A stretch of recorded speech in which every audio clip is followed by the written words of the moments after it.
so many pieces all back together now. What's your vision?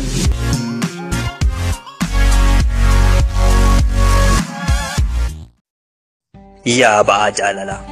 Jaalalli koo bu'an qabuu dhalee hoosisa. Amma baachuu hin dandeenye natti ulfaateera ba'aan isaa. Guutuu jaalala kootirraa hir'uu koo abbuuqatuun fedha. Natti hammaateera ba'aan isaa fuudhaa maaloo hoodhan jedha. Ajaa'iba jaalalli illee ba'aa ta'uun isaa. Hin beekamu warqee 100 meetii caala. Abdii guddaan kan eeggamu koo jaalalli ba'aa ta'ee tuulaa dhagaa fakkaateera. Kisaara keessan jira gabaan narraa fagaateera. Narraa fuudhaa maaloo adaraa xaxuu jaalala koo kana. Kan isin fardaan barbaaddanii kinoo lafoo adeemaa jira. Burqituu onnee keessaa onneen jaalala ilmitu. Qoree jaalalaa gabbisee natti ta'eera dirmammoo. Jaalalli yoo ba'aa ta'e jibbii ofirra koolaa ta'a.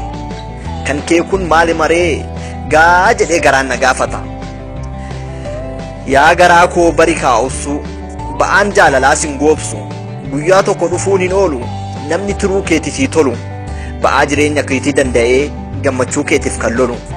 Ammasittuu abdii godhu obsa qofa kan siif malu. Obsa qofa kan siif malu.